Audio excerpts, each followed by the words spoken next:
سلام کعبه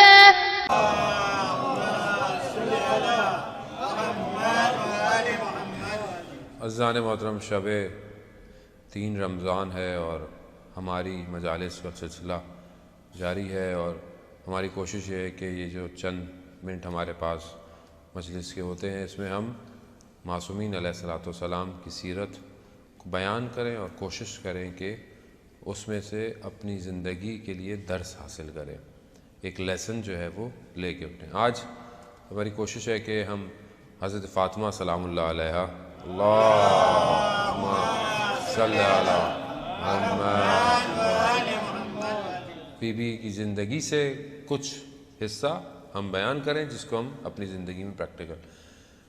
میں نے پہلے بھی آپ کی خدمت میں عرض کیا کہ بی بی سے پوچھا گیا، اور پہلے ان کی حدیث ہے وہ بیان کرتی ہیں کہ مجھے اس دنیا میں چند چیزیں اچھی لگتی ہیں، اور ان 3 چیزوں کا انہوں نے ذکر کیا۔ ایک چیز جو انہوں نے کہی دنیا میں مجھے اچھی لگتی ہے وہ تلاوت قرآن ہے۔ یعنی اگر مثال کے طور پر آپ کو موقع دیا جائے کہ آپ لکھیں کہ آپ کو دنیا میں کیا اچھا لگتا ہے، آپ کیا لکھیں گے؟ جو انسان اندر سے چاہتا ہوگا وہی لکھے گا۔ میری چاہت کیا ہے میں اسے لکھوں گا۔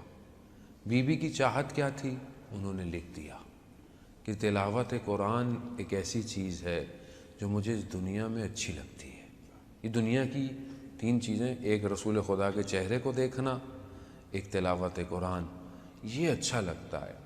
اور دیکھیں دنیا کو مذمت نہیں کیا گیا کہ ہم دنیا کو برا بھلا بول، پروردگار نے اس دنیا میں زمین اور آسمان کو خلق کیا ہے، یہ آسمان بھی خدا نے بنایا ہے، یہ زمین بھی خدا نے، یہ سب دنیا ہے۔ یہ ساری چیزوں کو خدا یہ نہیں کہہ رہا کہ یہ بری ہیں، نہ اس کو برا کہا گیا ہے، یہ تو سب مخلوق ہیں، مخلوق کو تھوڑی کوئی چیز برا۔ اصل دنیا میں دل لگانا، اور وہ بھی ان چیزوں میں دل لگانا جو انسان کو غافل کر دے، کس سے؟ اس کے اصل مقصد سے غافل کر دے۔ خب بی بی ہمیں یہی بتا رہی ہے، خب جس کو قرآن کی تلاوت اچھی لگتی ہو، ماہ رمضان بھی ہے، ماہ تلاوت قرآن بھی ہے، ویسے بھی جس کو تلاوت قرآن اگر مشکل ہوتی ہے تو بی بی سے تو انسان، اہل بیت سے تو محبت کرتا ہے، انسان کہتا ہے میرے ماں باپ آپ پر فدا ہوں یا سیدہ، تو اس محبت ہی میں انسان قرآن کی تلاوت شروع کر دے۔ کم از کم یہ ایک محبت کا زاویہ ہے کہ ہم قرآن کی تلاوت کریں۔ یہ ایک بہترین اور خوبصورت درس ہے، خاص طور پہ خواتین کے لیے بھی، کہ بہرحال خواتین گھر کے اندر کام کرتی ہیں، ماہ رمضان میں کام تھوڑا زیادہ ہو جاتا ہے نسبتاً، بعض بچے اسکول بھی جا رہے ہیں، میرے خیال میں یہاں تو چھٹیاں ہو گئی ہیں ابھی کچھ دن کے لیے تو اس لیے ریلیکس ہے، لیکن بہرحال سحری بھی بنانی ہے، افطاری بنانی ہے، کام ہے، لیکن وہاں پر اگر وہ اپنے اس کاموں کے اندر ایک سلاٹ، ایک ٹائم قرآن کی تلاوت کا نکالیں تو یہ سب کے لیے ہے کہ ہم دنیا کی محبتوں کو جو ہمیں دور کر سکتی ہیں ہم اس کو قرآن کی تلاوت سے قریب کر سکتے ہیں، اصل محبت ہے۔ تو یہ ایک چیز ہے۔ دوسری چیز بی بی کی زندگی میں بچوں کی تربیت ہے۔ بچوں کی تربیت، ہم آئیں، ہم اس گھر سے ہم، آپ حدیث قصہ پڑھتے ہیں، حدیث قصہ میں جب بچے آ رہے ہیں، امام حسن آئے، امام حسین آئے، تو بی بی کیا کہہ رہی ہیں؟ یا قرۃ عینی، اے میرے آنکھوں کی ٹھنڈک۔ یعنی اس طرح بچے کو بلا رہی ہیں، مخاطب کر رہی ہیں، اس طرح ان کا نام لے رہی ہیں۔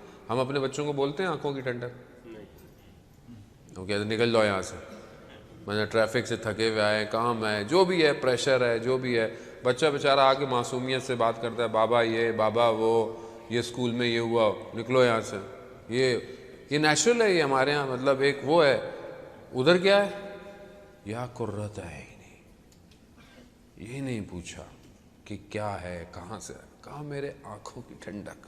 اللہ اکبر، کیا گھر ہے یہ گھر نہ ہوتا تو کہاں ہمیں کوئی راستہ ملتا دنیا اور آخرت کا۔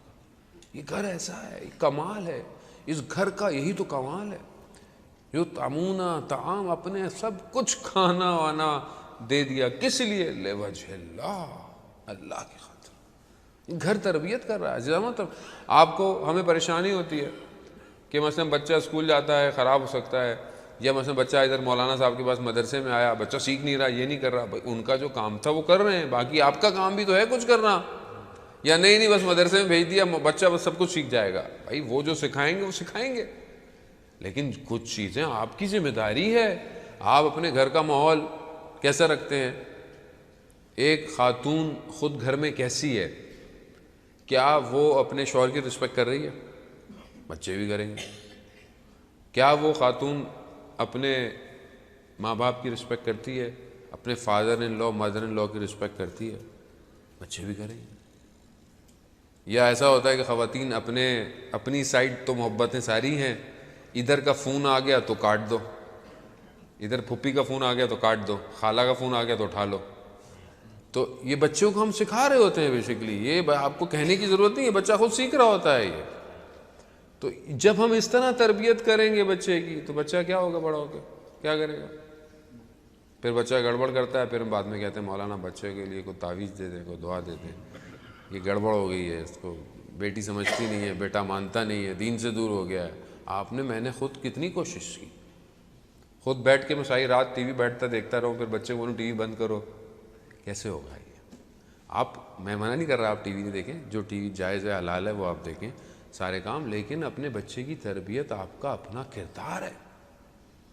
یہاں پر گھر کے اندر کمپٹیشن ہے اہل بیت کے اندر، نیکی کون پہلے زیادہ کرے گا. ایک اگر روٹی دے رہا ہے، دوسرا دے رہا ہے میں بھی دوں گا، تیسرا دے رہا ہے میں بھی دوں گا، چوتھا دے رہا ہے میں بھی دوں گا، سب نے دے دیا. جب بڑا دے گا تو سب سارے دیں گے، ہم بھی دیں گے، ہم بھی دیں گے، ہم بھی دیں گے.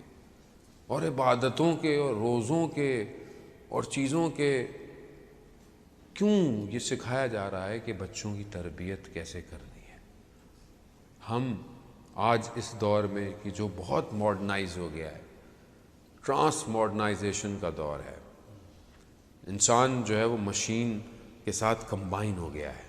آج انسان خود جو ہے وہ کم اور مشین زیادہ کام کر رہی ہے اس سے.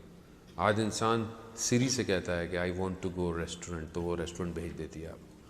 آج انسان کانٹیکٹ میں نام بولتا ہے، کانٹیکٹ یاد نہیں ہے آج لوگوں کو، مشین زیادہ ہے. اس دور کے اندر اگر ہم چاہتے ہیں اپنے بچے کو تربیت کرنا، عزیزان محترم غور سے ہمیں یہ عمل کرنا پڑے گا. نالج بیسڈ بچہ ترقی نہیں کرے گا. نالج کمپیوٹر کے پاس زیادہ ہے آج.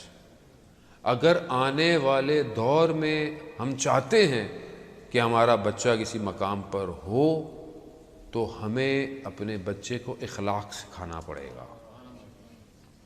کیوں؟ کیونکہ جو نالج ہے وہ مشین کے پاس زیادہ ہے.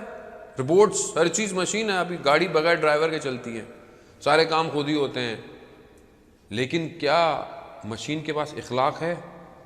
نہیں ہے. اگر آپ اپنے بچے کو اخلاق دیں گے تو یہ وہ سوسائٹی بنائے گا جس میں امام زمانہ آئیں گے. امام کو ہیومن چاہیے، مشین نہیں چاہیے. امام کو مشین کی ضرورت نہیں ہے، امام کو ہیومن ریسورس چاہیے. تو یہ کون بنائے گا؟ یہ ماں، یہ باپ، یہ گھر بنائے گا. بی بی سیدہ اپنے گھر کی تربیت، آپ دیکھیں نا کتنی سختیاں ہیں. چکی پیس رہی ہیں بچوں کی طرف. حضرت سلیمان فارسی کہتے ہیں میں گزرا، میں نے دیکھا بی بی بچوں کے ساتھ بھی ہیں، چکیاں پیس رہی ہیں. تو مجھے وہ ہوا، میں رسول خدا کے پاس گیا. میں کہا یا رسول اللہ، آپ کی ایک ہی بیٹی ہے، کتنی سختیوں میں زندگی گزار رہی ہے. تو رسول خدا کہتے ہیں فاطمہ ہے ہی ایسی، اسے دنیا سے محبت نہیں ہے، اسے آخرت کی طرف توجہ ہے. پھر بھی جب بہت اصرار کیا کہ آپ جائیں اپنے بابا کے پاس اور ان سے کہیں آپ کو کوئی ایک ملازم، ایک کوئی خادم دے دے کہ آپ کی ہیلپ کرے. بی بی گئیں بابا کے پاس. اللہ اکبر، کیا بیٹی ہے اور کیا باپ ہے. فدا کا ابوہا، خود باپ کہہ رہا ہے کہ باپ آپ پر فدا ہو. کیا بیٹی ہے. عزیزان محترم، اصحاب بیٹھے ہوئے ہیں مسجد نبوی میں، قرآن کی آیت نازل ہوئی، رسول خدا گریہ شروع کر دیا، اتنا گریہ کیا صحابیوں نے گریہ شروع کر دیا، کیونکہ کچھ لوگوں کا رونا ایسا ہوتا ہے، اور وہ بھی رسول۔ کیا ہوا؟ قرآن کی آیت نازل ہوئی ہے۔ قرآن کی آیت بھی کس چیز پر نازل ہوئی ہے نہیں پتا کسی کو، اب رسول رو رہے ہیں، سب رو رہے ہیں۔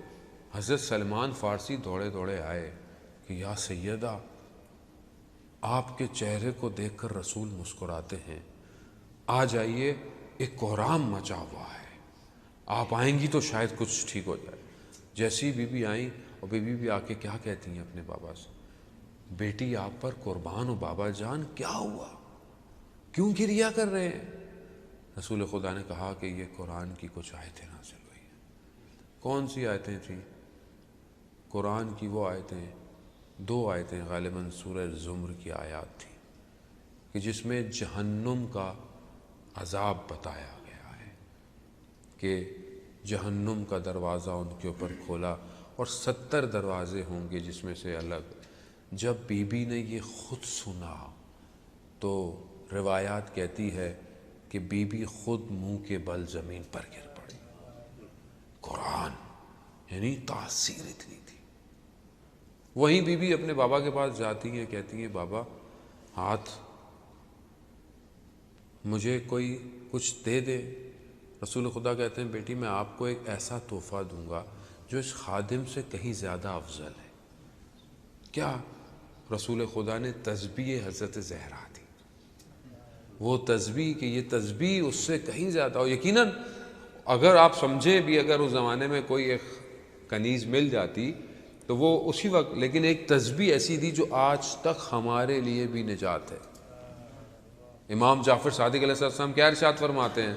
اللہم صلی علی محمد۔ کیا ارشاد فرماتے ہیں کہ جو اس تسبیح کو واجب نماز کے بعد پڑھے اٹھنے سے پہلے، 1000 نوافل کے ثواب ہے اس تسبیح کا۔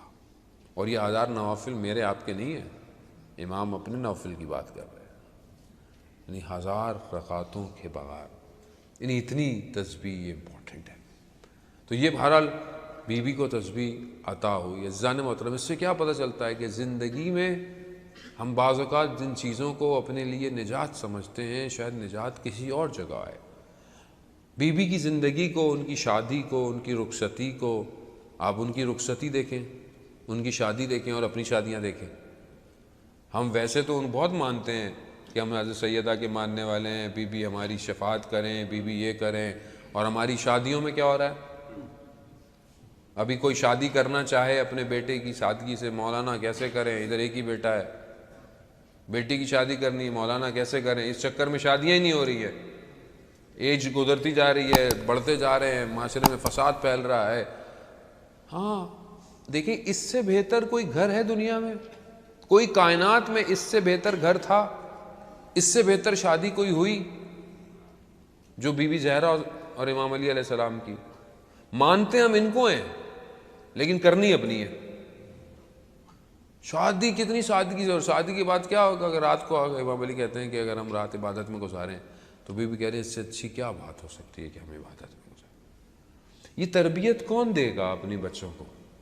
کون دے گا؟ مجھے آپ بتائیں، کوئی نبی آئے گا؟ مجھے آپ کو خود تربیت کرنی ہے اپنی اولاد۔ کیا میں اپنی بیٹی کی تربیت کر رہا ہوں ایسے؟ نہیں، اس کو تو گھر چاہیے، اس کو ایسا گھر ہو، فلانا ہو، یہ ہوگا، اس کے پاس اتنی گاڑی ہوگی تو میں خود دوں گا۔ میں جب اپنی بیٹی کی یہی تربیت میں کر رہا ہوں تو اس بیٹی کا کیا قصور ہے؟ میں نے اپنی بیٹی کو سکھایا کہ بیٹی تمہارے لیے، آپ دیکھیں ہم لوگ سنجیدہ نہیں ہیں۔ میں نے پہلے بھی آپ کو عرض کیا، قرآن کن خواتین کا ذکر کر رہا ہے؟ چند خواتین کا۔ رسول خدا نے 4 خواتین کا ذکر کیا جو قرآن بھی ذکر، حضرت آسیہ فرعون کی زوجہ، حضرت مریم بنت عمران، حضرت عیسیٰ کی والدہ حضرت ختیجہ رسول خدا کی زوجہ، اور حضرت فاطمہ سلام اللہ علیہ۔ ان 4 کو، اور ان میں سے سب سے افضل کس کو کہا؟ حضرت فاطمہ سیدۃ نساء العالمین۔ اللہم صلی علی محمد. یعنی کیا؟ یعنی اول سے لے کر قیامت تک کی خواتینوں کی سردار کون ہے؟ سیدہ کون ہے؟ یہ ہیں. تو یہ رول ماڈل ہونی چاہیے کہ نہیں ہونی چاہیے؟ رسول خدا آ رہے ہیں اپنے گھر نابینا کے ساتھ. بیوی کہتی ہیں بابا ایک منٹ میں چادر پہن لوں. کہا بیٹی نابینا ہے. کہا بابا وہ نہیں دیکھ سکتا، میں تو دیکھ سکتی ہوں. خوب یہ تربیت ہے، یہ تربیت ہے. اپنا ماں، اپنا نیا لباس کوئی آیا مانگنے والا دے دیا، خدا کی راہ میں دے دیا. یہاں تو اپنا لباس بنانا ہو، قرض اٹھاؤ، اس سے اٹھاؤ، نہیں اپنا. جانے محترم میں بتا رہا ہوں پریکٹیکلی.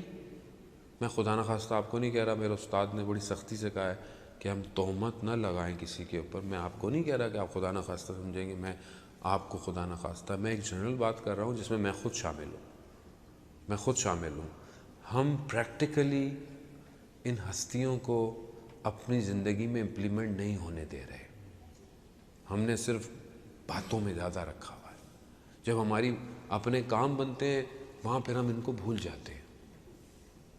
بس ایک منقبت پڑھ دیتے ہیں شادی میں، علی کے ساتھ ہے زہرا کی شادی، بس میں یہ پڑھ دی، باقی جو ہم کر رہے ہیں وہ ہم خود کریں گے، باقی یہ نہیں کریں.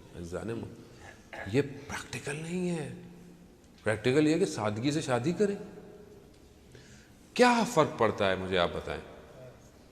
آپ بولیں گے لوگ ناراض ہو جائیں گے، ہونے دیں لوگوں کو ناراض. کیا فرق پڑتا ہے؟ جب آپ مشکل میں ہوتے ہیں لوگ آپ کی مدد کرتے ہیں، تو پھر آپ ان لوگوں کے لیے کیوں پریشان ہیں؟ کون مدد کرتا ہے؟ اللہ. تو پھر اللہ کی مانے نا، لوگوں کی کیوں مان رہے ہیں؟ مشکل میں وہی مدد کرے گا، قبر میں وہی مدد کرے گا، روز قیامت میں وہی ہے، سب کچھ اسی کا ہے. لیکن نہیں مولانا ایک ہی بیٹی ہے نا، لوگ ناراض ہو جائیں گے. ہونے دیں لوگ ناراض، نہیں آئیں، سادہ کھانا دیں. آپ کے پاس زیادہ پیسے ہیں، 4 اور بیٹیوں کی، 4 اور لڑکیوں کی شادیاں کریں. جن کے پاس پیسے نہیں ہیں، جو پیسوں سے گھر بیٹھی ہوئی ہیں بیچاریاں، یہ کون کرے گا؟ نہیں کوئی اور کرے گا، جو مارچ سے اتریں گے نیچے، وہ لوگ کریں گے. ہم لوگ تھوڑی کریں گے مولانا. ہمارے لیے نہیں ہے یہ حدیث ہے. عزیزان محترم، اگر ہم اس طرح چلتے رہے تو کیا وہ یوسف زہرا آئے گا؟ وہ زہرا کا یوسف ہے. بڑا رابطہ ہے اس کا بی بی زہرا سے. اس تک جانے کے لیے یہی راستہ ہے حضرت سیدہ. رمضان اصل امام زمانہ کا مہینہ ہے، اور اگر ہم ان ہستیوں سے جاتے ہوئے اگر وقت کے امام تک نہیں پہنچے تو پھر ہماری ساری محنت ضائع ہو جائے گی. بہرحال اسی در کے ساتھ کہ ہم اس گھر میں چلیں کہ جو گھر کہ جس میں رسول خدا 6 مہینے تک سلام کرتے رہے، السلام علیکم یا اہل بیت النبوہ. دروازے پر رک کر رسول خدا سلام کرتے رہے، یہ بتاتے رہے کہ یہی دروازہ ہے اہل بیت کا. مگر امت نے کیا کیا؟ اسی دروازے کو آگ لگا دی. عجیب ایک شاعر فارسی کا، اس کا مفہوم یہ ہے کہ جب سے در و دیوار جلے ہیں، خانے میں لرزش ابھی تک قائم ہے. عزیزان محترم، وہ سیدہ کہ جو آتی تھیں رسول کھڑے ہو جاتے تھے، وہ جب آئیں اور کہا کہ میں فاطمہ ہوں، تو سامنے لعین نے کہا کہ ہو میں کیا کروں. اللہ اکبر. عزیزان محترم، کس طرح دروازے کو جلا دیا گیا.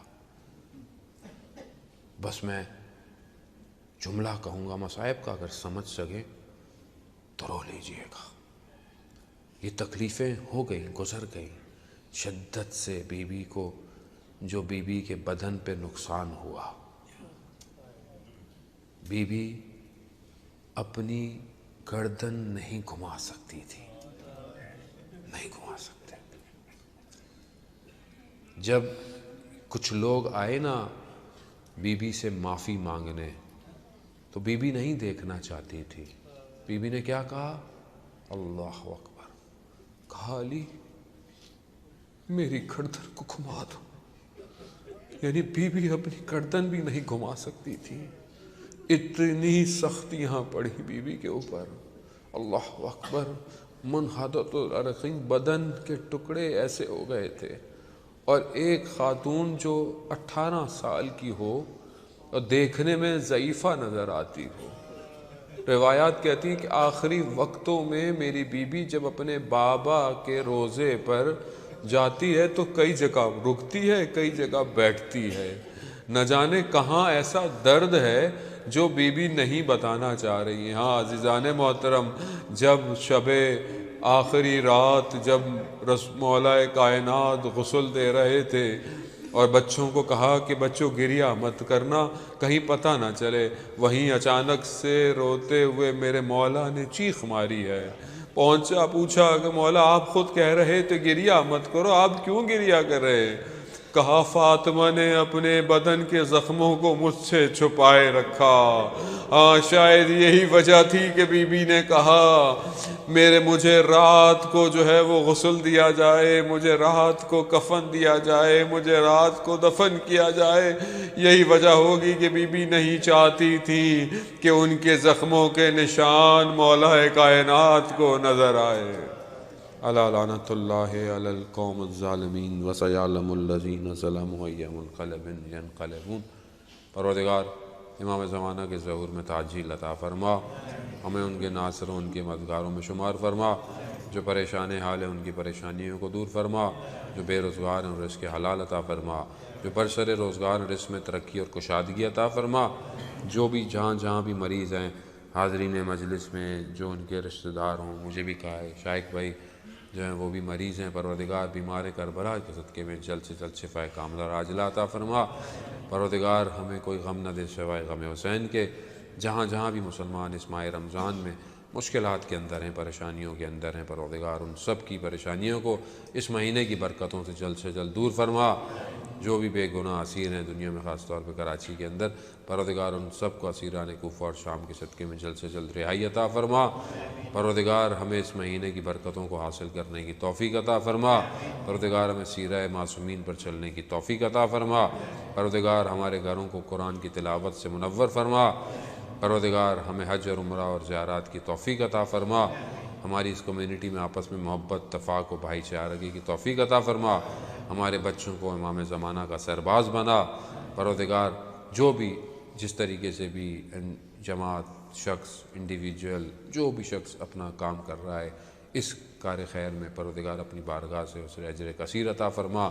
اللہم ارزقنا زیارت الحسین فی الدنیا و شفاعت فی الآخرہ۔ صلوات پر محمد و آل محمد۔